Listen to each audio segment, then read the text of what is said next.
Que coisa boa, queridos.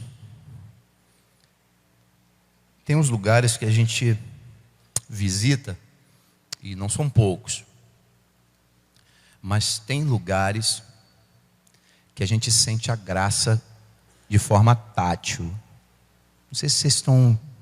Sabe quando a graça dá para pegar? Você sente assim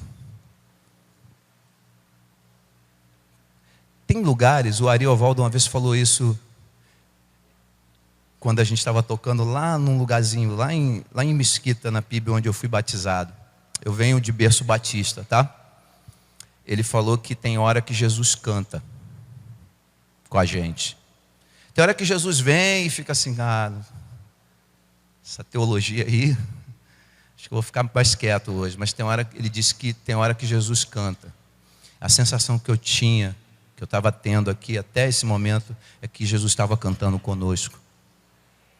E eu acho que isso acontece quando ele encontra uma igreja com corações quebrantados, literalmente, com corações que reconhecem o senhorio e a soberania dele, o governo dele na vida de cada um. Eu sou um pastor de muito pouco tempo. Eu acabei de terminar o seminário teológico sul-americano em Londrina. Estou fazendo a minha validação, viu, pastor Xará? O pessoal me chama de pastor César. É bom que fica Júlio César. E estou fazendo a minha validação, almejando fazer um mestrado em teologia, uma pós em filosofia. Mas eu comecei a estudar teologia porque eu fui impactado com a graça do Senhor e eu queria falar dessa graça. E eu me achava muito pouco embasado para poder falar. Então, quando eu me converti, no outro dia eu já estava falando do Evangelho. Mas no outro dia eu não tinha embasamento nenhum. Então eu só falava que Deus amava a gente. Gente, Deus me ama. Deus te ama. Mas, cara, Deus me ama. Ele te ama. Mas como é que isso funciona? Cara, eu senti uma parada. Deus me ama. E Ele te ama. E quando eu comecei no seminário, a ideia era essa, né? De absorver conteúdo para poder transmitir essa mensagem. Quando eu fiz 2 anos e meio de seminário, eu descobri uma outra coisa, que é o desdobramento desse curso de teologia, que não era só aprender a teologia, mas ser um facilitador para aqueles que a teologia chama de leigos. Então, a ideia era desenvolver pensamentos e facilitar realmente o que Deus está querendo passar para o povo dele e para aqueles que ainda não sabem. Para aqueles que ainda não sabem que esse ajuntamento aqui é o ajuntamento que entendeu a boa notícia do Evangelho. A palavra Evangelho quer dizer boa notícia. Então nós somos o povo que compreendeu essa boa notícia. E esse básico, às vezes, para muita gente é difícil de entender. Que a boa notícia é que Deus, na sua infinita graça e misericórdia, virou pessoa em Jesus. Então, quando comecei a pensar a respeito de compartilhar algo com vocês, eu não tive como me furtar em falar a respeito do que a gente está vivendo na Vineyard hoje. A comunidade Vineyard do Rio de Janeiro, a qual eu faço parte, onde tem o pastor Luciano Manga como pastor presidente, estava com a gente até ontem, mas em função do culto da igreja Vineyard, muita gente não sabe que a Vineyard é uma igreja que planta igrejas. A igreja Vineyard do Rio de Janeiro já está plantando a sua 3ª igreja.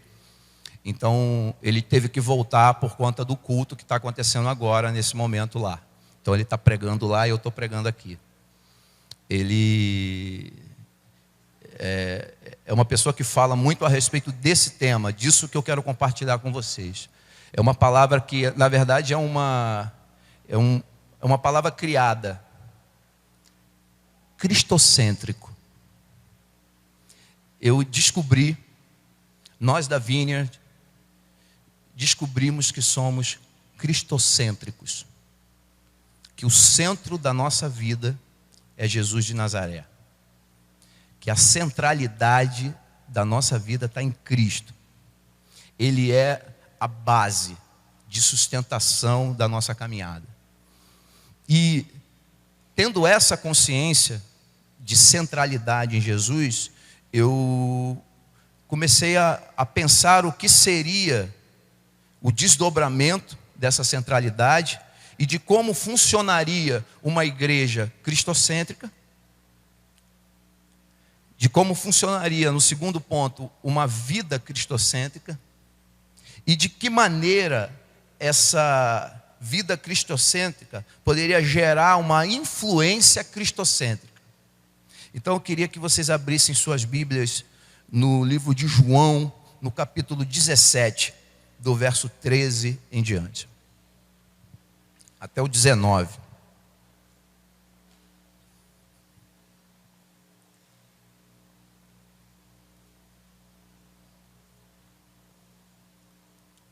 Amém? Acharam?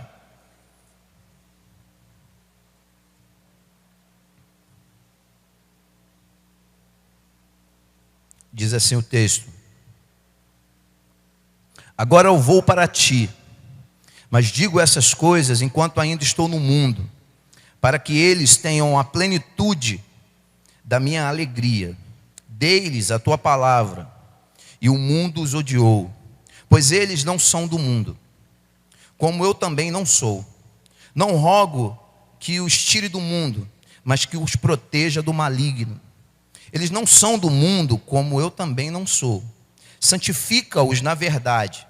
A tua palavra é a verdade. Assim como me enviastes ao mundo, eu vos enviei ao mundo. Em favor deles eu me santifico, para que também eles sejam santificados pela verdade. Pai, nós reconhecemos a nossa total incapacidade para compartilhar a tua palavra, senão a ação do teu Espírito Santo. Então o meu clamor é que o Senhor venha e revele a nós a tua palavra. Nós precisamos dessa ação sobrenatural. E uma extensão dessa ação sobrenatural, eu também peço que o Senhor fertilize os corações dos meus irmãos essa noite. Que eles possam estar abertos para essa semente do Evangelho, que ela venha germinar. E que qualquer pensamento contrário que venha disputar de alguma forma com a tua palavra, caia agora por terra em nome de Jesus. Amém. Amém. Então, tendo como base uma igreja cristocêntrica, uma centralidade em Cristo, que característica tem essa igreja cristocêntrica? O texto de Mateus 18, 19 e 20, ele diz o seguinte: também digo que se dois ou mais concordarem na terra e qualquer assunto sobre o qual pedirem, isso será feito a vocês por meu Pai que está no céu. Onde dois ou mais se reunirem em meu nome, ali eu vou estar. Essa comunhão, essa igreja cristocêntrica, é uma igreja que entendeu que o ajuntamento, que a comunhão, não é um lugar que somente serve para abençoar pessoas, mas principalmente para sermos abençoados por ela. Porque a igreja de Cristo, a igreja que Cristo é o centro, ela não apresenta a bênção como um atrativo. Ela não apresenta o milagre como um atrativo, mas ela apresenta o Deus da bênção como um fundamento. O Deus da bênção, não a bênção de Deus. Quando enxergo cada um de vocês, eu enxergo a singularidade de cada um de vocês. Vocês são únicos diante de Deus. Brenda, polegar, faz o seu polegar assim de ok para mim. Essa digital da Brenda identifica a Brenda em Pernambuco, no Rio, no Sudeste, no Nordeste, no Norte, no Brasil, na América do Sul, no planeta Terra e no cosmos, se ela der uma viajada de foguete e for para a órbita da Via Láctea. Essa singularidade, ela traz uma característica e um olhar do mesmo Evangelho. Então esse Cristo que se revelou a nós, pessoa, esse Deus que se esvaziou-se de si mesmo e virou pessoa em Jesus, ele apresenta um plano de salvação, um plano de resgate, mas o prisma desse plano, desse evangelho, dessa boa notícia, ela carrega a identidade de cada um. Então, quando uma pessoa entra aqui, nesse templo, nesse ajuntamento, ela vem carregando o olhar para com esse evangelho. E esse olhar para com o evangelho é o fator que vai nos abençoar com a vida dela.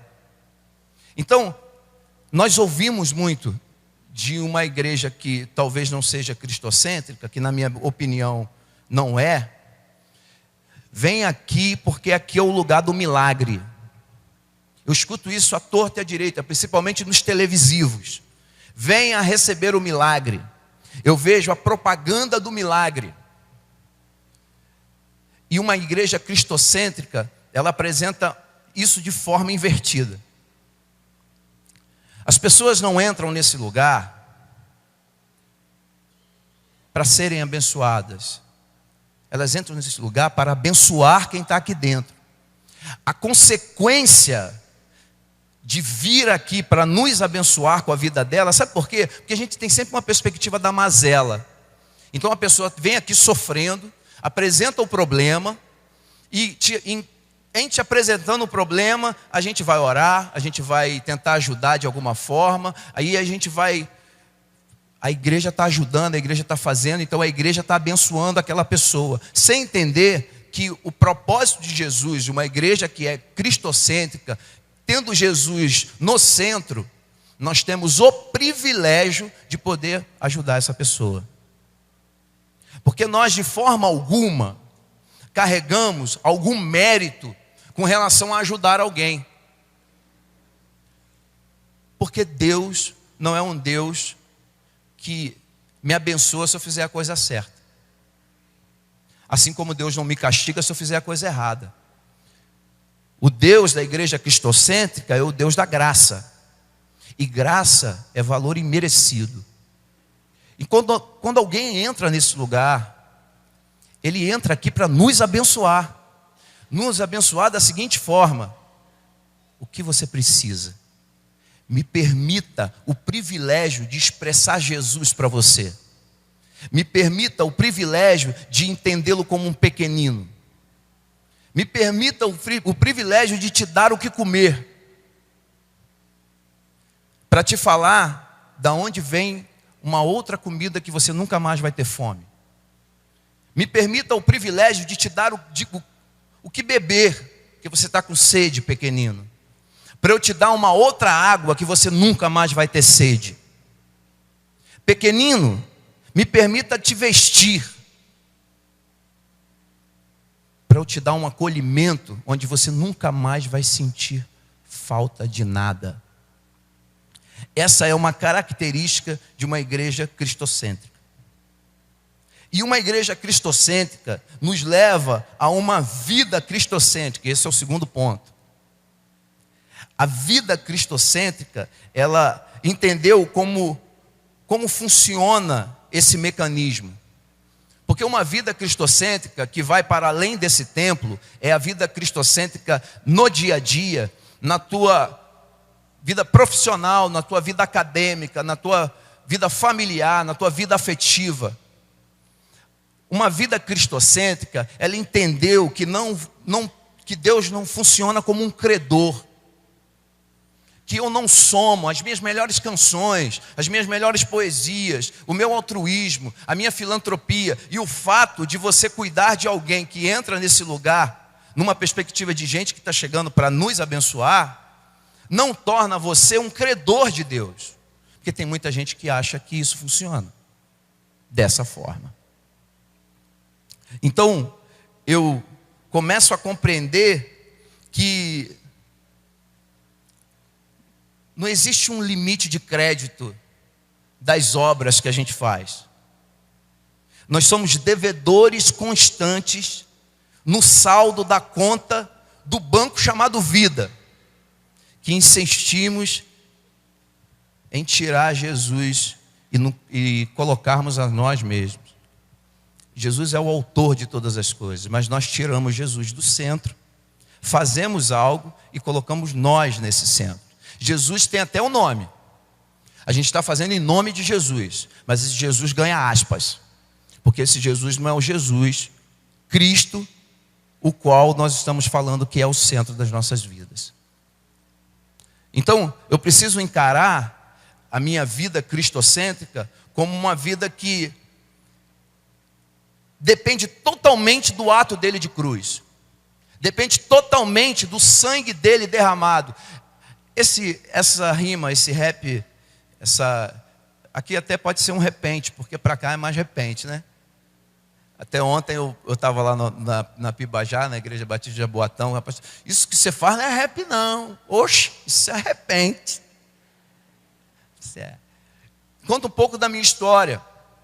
Conta um pouco dessa coisa do filho pródigo, do pródigo que eu sou. E o fato de ser esse filho pródigo sempre me trouxe uma carga muito grande, porque eu achava que Deus era o Deus da bênção, mas era o Deus da bênção segundo o que eu pudesse fazer de certo. E outra coisa, isso me aterrorizava, porque eu sou daquela época que a igreja colocava aquele filme Inferno em Chamas. Quem se lembra de Inferno em Chamas aí? Quanta gente se converteu. Inferno em Chamas, gente, era um filme que antigamente lá na terceira igreja batista de Areia Branca, onde eu fui criado, eles colocavam as pessoas queimando no fogo do inferno. E o pastor subia e falava assim: vocês entenderam? Quem quer aceitar Jesus aí? Era igual uma ola. Então, eu vivi esse dilema de aquilo que eu faço de errado vai me castigar, e aquilo que eu fazia de certo, opa, o Senhor vai me abençoar. E uma vida cristocêntrica me mostrou que era totalmente ao contrário. Me mostrou que esse tipo de pensamento tornava Deus corruptível. Sabe o que eu estou falando nas entrelinhas? Que Deus me paga segundo o que eu faço. Que Deus é esse? Que Deus é esse que me paga segundo as minhas ações, segundo as minhas obras? Esse Deus é corruptível. E aí me apresentaram o Deus da graça. E o Deus da graça me deu um entendimento que foi muito legal. O Deus da graça falou o seguinte: Cezinha, você nunca você vai ser 100% prática daquilo que você fala. Nunca. Nessa dimensão, nunca. O dia que você for 100% prática daquilo que você fala, sorria, você está no céu. Porque nessa dimensão não rola. Aí eu, poxa, é mesmo? Pô, mas que coisa desagradável. Não quer dizer que eu não vou conseguir ser? Não. Nenhuma obra tua. Nada que você faça de bom vai aumentar o que eu fiz por você na cruz. Nada que você fez também de ruim. Aí eu, opa, Jesus, de ruim eu faço muita besteira, vacilo demais, Jesus. Nada que você fez de ruim também te separa do meu amor. Então eu falei, poxa, então eu não tenho, então 100% daquilo que eu falo nunca será 100% da minha prática. Ih, Jesus, então eu vou ter um débito constante contigo, né? Eu vou estar em débito, né? E de boa, se eu e você tivermos 50% de prática daquilo que a gente fala, pela graça e misericórdia, já está bom. O Senhor me falou, esses outros 50%, Cezinha, é a minha cruz, é o meu sangue, para te purificar e te manter no caminho. Te manter no caminho em direção ao alvo que sou eu. E eu decidi de passo a passo, de glória em glória, como diz Paulo, buscar a semelhança daquele que me amou primeiro. de glória em glória, no dia a dia. E fui entendendo que existe um débito pago na cruz do Calvário. Qual é o seu débito? Você entrou aqui hoje com algum débito? Você aí. Você está lutando aí com débito. O Senhor me trouxe aqui lá do Rio de Janeiro para dizer que está pago. Levanta e anda. Continua a caminhar. Pô, eu tenho tantos projetos. Levanta e anda. Bota em prática. Porque o Senhor me mandou aqui para dizer para vocês que Ele não é um Deus corruptível. Ele é o Deus da graça. Sabe o que Jesus falou na cruz? No ápice. Tetelestai. Esse termo quer dizer está pago. Esse termo era utilizado pelos oficiais de justiça na época. Pastor? Os oficiais de justiça chegavam lá para os prisioneiros e falavam: Tetelestai, você está livre, você está pago. Você não tem mais dívida. Falavam isso para os escravos. Tetelestai. O Senhor me trouxe aqui hoje para dizer que o teu débito está pago, dizendo Tetelestai. No ato dele de cruz, não tem nada que você possa fazer que aumente isso. Também não tem nada que você possa fazer de ruim que tire isso de alguma forma. Então essa é uma vida cristocêntrica que, sem trocas, pela graça, sem trocar, ela vai gerar uma influência cristocêntrica. Esse é o meu terceiro ponto. Nós vamos nos tornar, a partir dessa consciência de que o nosso débito está pago, uma influência cristocêntrica. Eu tenho uma filha de 14 anos. Uma das frases que eu mais falo com ela é: influencie. Não seja influenciada. Você tem o privilégio de influenciar. Você entendeu Jesus? Entendi, Pai. Você entendeu que Ele morreu por você? Entendi, Pai. Você entendeu que Ele é o centro da tua vida e que todo o resto são planetinhas orbitando em volta desse centro? Vida afetiva, vida profissional. Você entendeu isso? Entendi. Então, influencie. Seja sal. O problema é que tem muita gente que vai ser sal e é salgado, né? Então, eu fico percebendo que para influenciar, existe uma meta, existe um padrão, que é parecer com Jesus. Na teologia básica, a gente aprende isso. Salvação, que é essa cruz. Só que além da salvação, existe um outro desdobramento determinante, que é redenção. O ato de Jesus na cruz acaba com a tua dívida, mas Ele te traz uma responsabilidade, que é a responsabilidade de agora parecer com Ele. Sabe por quê? Porque Ele é o absoluto que eu e você deveríamos ser e não somos. Quando você olha para dentro e encontra um ser humano que é capaz de pensar coisas horríveis, e você escolhe o que é bom, isso é uma prerrogativa de que você está inacabado ainda. E esse processo só se instaura na medida em que você tem uma referência agora de com quem parecer. Volto de novo à minha história. Há um tempo atrás, eu buscava referências. Eu tinha o meu pai como referência. Durante muito tempo eu queria ser serralheiro, metalúrgico. Olha que loucura. Na verdade eu queria ser o meu pai. Só que como o ofício dele era esse, e é esse até hoje, com muita honra, e me deu toda a capacitação, mas a minha ingenuidade com relação a uma vida profissional, olhava o meu pai como uma referência. A referência era minha mãe, a referência eram os meus professores, os meus mentores. Só que eu fui descobrindo que cada referência dessa era uma referência limitada e tão misturada quanto eu. Então eu encontrava sim coisas boas nessas referências, mas eu não encontrava a plenitude da referência. Que um dia a revelação da graça do nosso Senhor se mostrou para mim. Filho meu, agora você tem com quem parecer. E esse é um pilar também da vinha. Nós caminhamos todos os dias, todas as horas, todos os minutos e segundos, com a utopia de parecer com Jesus de Nazaré. Nós decidimos, porque tem muita gente que acha que é utopia.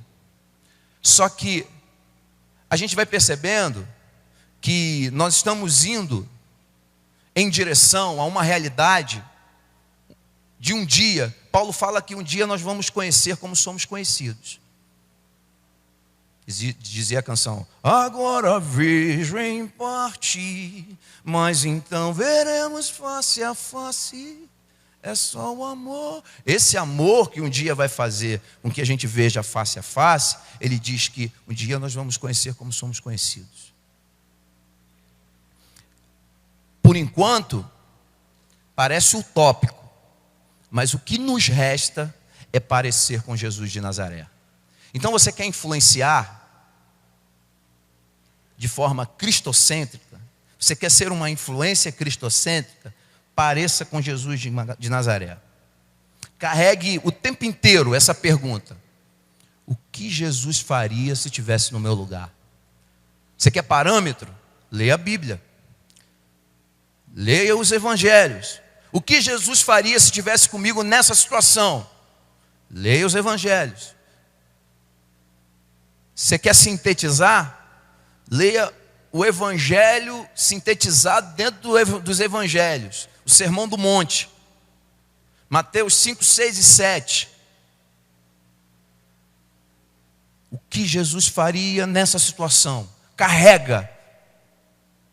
Porque uma influência cristocêntrica carrega essa pergunta na alma o tempo inteiro. Certo dia eu ouvi um rapaz dando testemunho de que, não, eu estou sendo assediado no trabalho. Existe uma menina casada, existe uma menina que está me assediando, eu não sei o que fazer, falando para o pastor amigo. Não sei o que fazer, pastor, estou sendo assediado. Assim, rapaz, tu é um safado, tu não sabe o que fazer. Tu não sabe o que fazer. O que Jesus faria se estivesse no teu lugar? Então, tem um fundamento, eu até ouvi do pastor César de Andrade, ele falou uma coisa interessante: basta dizer a verdade, que o que não é verdade não precisará ser dito. Você está com um dilema, a gente está num dilema agora absurdo com relação à intolerância religiosa. Aí as pessoas ficam perguntando: o que você acha, o que você acha? Eu acho, essa é a minha opinião, comungo com um pastor lá de Volta Redonda chamado Antônio André. É um pastor skatista. Ele também comunga dessa mesma opinião, que nós não devemos ser tolerantes, porque tolerância sugere superioridade para com o outro. Se eu tolero alguém, eu estou dizendo nas entrelinhas, subliminarmente, que essa pessoa está abaixo de mim. Eu tolero ela. O chamado de Jesus não é para que sejamos tolerantes. O chamado de Jesus é para que sejamos seres humanos, compassivos, a ponto de compreender que o outro é uma extensão de mim. Eu não tenho diferença para com nenhum de vocês. Nós não temos diferença para com nenhum lá fora. Sabe por quê? A cruz passou a régua na humanidade. Classe, cor, credo. Só que nós detemos a informação. Então, tolerância versus o próximo como a si mesmo. Qual o maior dos mandamentos? Amarás o Senhor teu Deus sobre todas as coisas. E qual o segundo maior? Amarás o próximo como a ti mesmo. Então, eu enxergo o outro não com tolerância, mas como uma extensão de mim. Agora, Jesus foi intolerante com religiosos. Jesus era muito intolerante com religiosos. Só que em momento nenhum você vai encontrar nas Escrituras Jesus sendo intolerante com pagãos, com as pessoas que não sabem de nada disso que a gente está aqui agora conversando. Nunca Jesus foi intolerante com aqueles que não sabiam da boa nova do reino. Sabe com quem Jesus era intolerante? Com os fariseus, que ele chamava de hipócrita, hypocrites. Do grego, ator, mascarado, mentiroso, fingido. Ele não tinha tolerância com isso. Então, se existe alguma tolerância que eu tenho que me relacionar, é com a tolerância de Jesus para comigo. Senhor, o Senhor sim é superior a mim.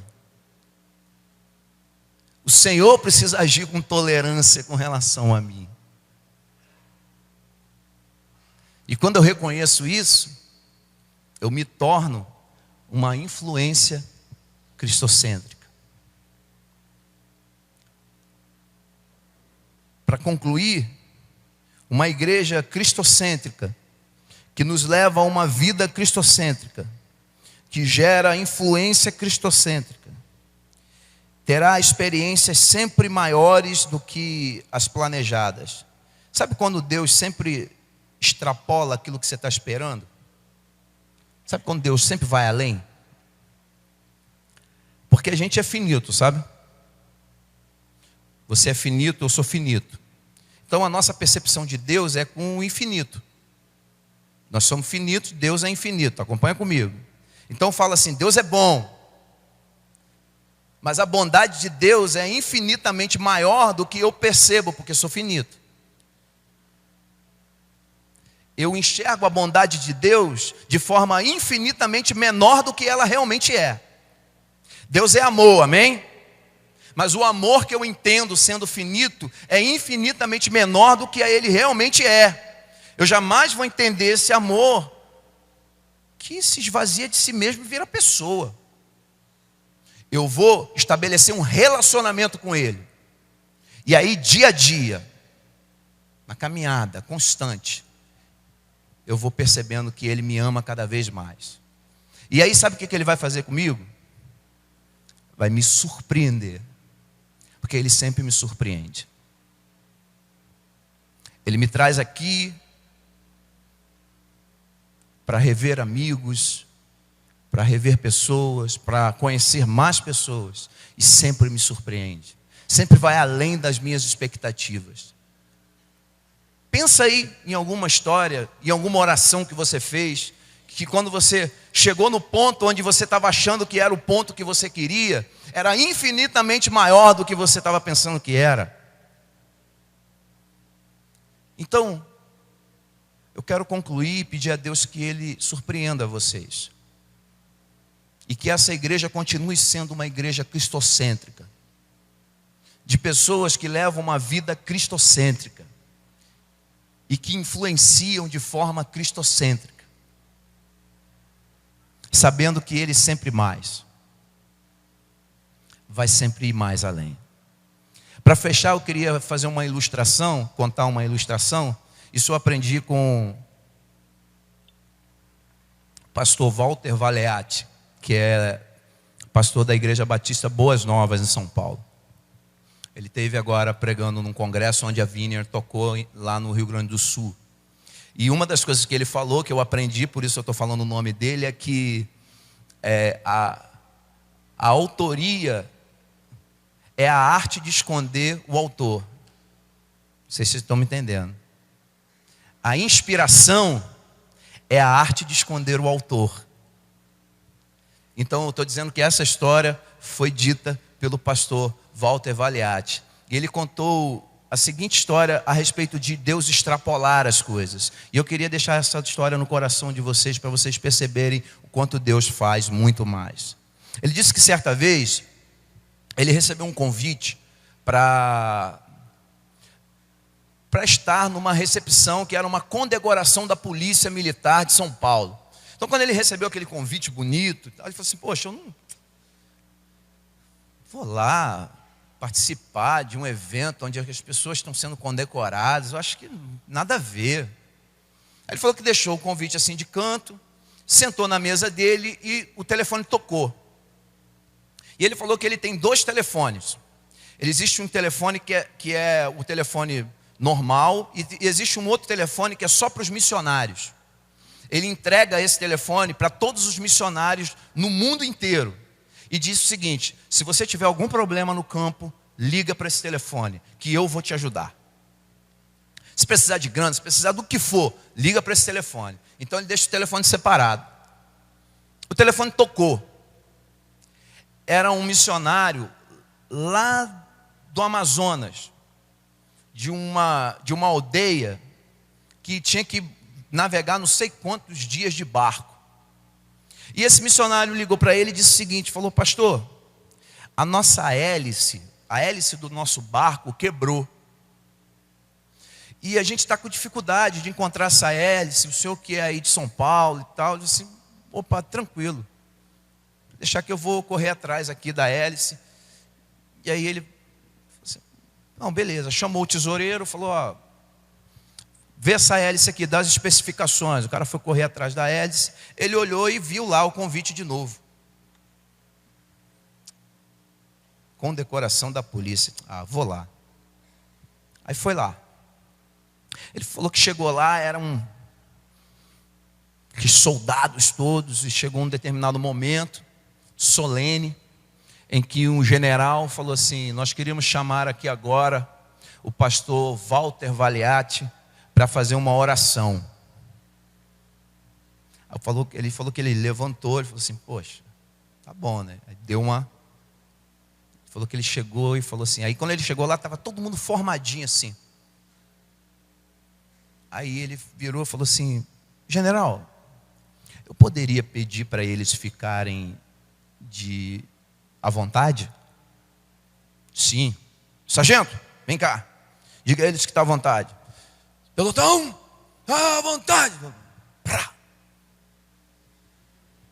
Aí ele olhou e falou assim, que legal, quem me dera a minha igreja respondesse tudo assim. Aí ele falou assim, posso te pedir mais uma coisa? Eu estou vendo os familiares deles todos ali. Então a gente vai ter esse momento de oração. Você não poderia permitir que os familiares, os filhos, fossem todos? Pastor. Sargento, os familiares foram. Ele falou que quando os familiares, aqueles caras condecorados, super rígidos, quando chegaram os familiares, foi um chororô, que eles se derramaram em lágrimas, aquilo comovente, a tropa inteira chorando, os oficiais também já não se aguentavam e começaram a chorar também, e ele fez uma oração. Orou, e aí terminou a oração, ele falou assim, pastor, chega aqui, o general chamou o pastor, falou assim, o senhor vai sentar conosco na mesa dos oficiais. Aí ele, tá bom. Ele falou que chegou lá, ele sentou na mesa do general, de frente para o general, top. Estrela.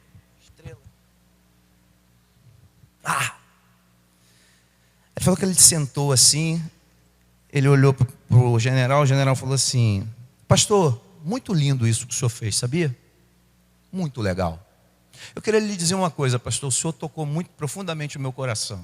Eu queria lhe dizer o seguinte, pastor: o senhor, o dia que precisar de mim para alguma coisa, o senhor pode me falar. Aí ele tinha recebido uma mensagem do tesoureiro dizendo o seguinte: pastor, a hélice é barata, mas pastor, a viagem custa 20 mil reais, porque tem que pegar um barco, outro barco, tem que depois pegar um avião, depois tem que pegar outro barco, depois tem que levar não sei quantos. Aí ele estava com esse impasse, olhou para o general falou: o que o senhor precisar do exército brasileiro, ele está à sua disposição. Imediatamente ele falou assim: general, nós temos um missionário lá no Ribeirinha, e ele está com um problema, a gente está com uma hélice para poder entregar a ele, e a gente tem. O senhor tem alguma operação nesses dias para aquele lado de lá? Só um minutinho. Pegou o Nextel. Barulhinho do Nextel, né? Fulano, na escuta? Tem aquela nossa operação XPT, paparambole e tudo? Sim, senhor. Que dia? Na quinta-feira, às 17 horas. Só um minuto. Pastor, quinta-feira às 17 horas, tá bom para o senhor? Sim, tá. Não está ótimo. Fechado, tem um PPT, 5 horas o pastor vai chegar e tal com a hélice. Tá bom. Aí ele falou que para não perder, né? Tirou o Nextel dele também. Falou: tesoureiro, na escuta, PPT, pate, pompá. Às 5 horas da tarde você leva a hélice pro quartel tal, etc. Tal, coordenadas tal. Falou que o cara, missionário dormindo lá numa oca, escuta aquilo. Helicóptero. Isso é um helicóptero, tá?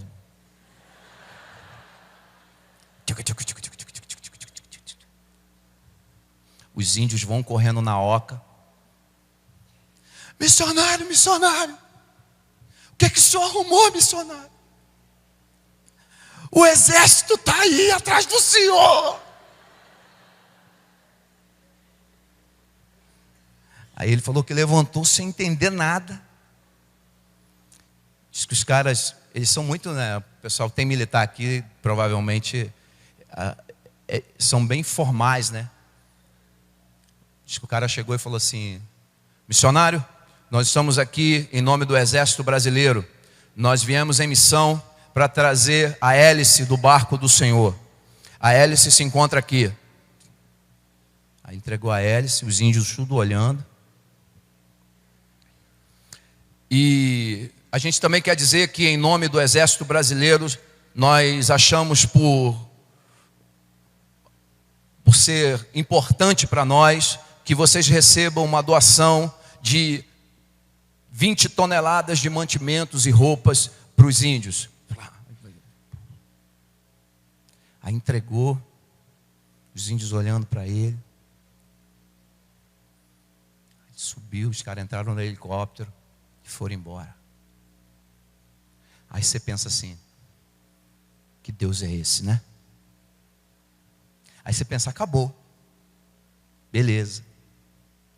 Esse cara estava há 14 anos nessa aldeia. 14 anos. No domingo, posterior à entrega da hélice, depois de 14 anos na aldeia, só tinham 2 índios convertidos. Nesse domingo seguinte, 14 índios se converteram ao Senhor. Esse é o Deus que vai além do que a gente imagina. Que Deus surpreenda vocês. E Deus abençoe vocês. Muito obrigado.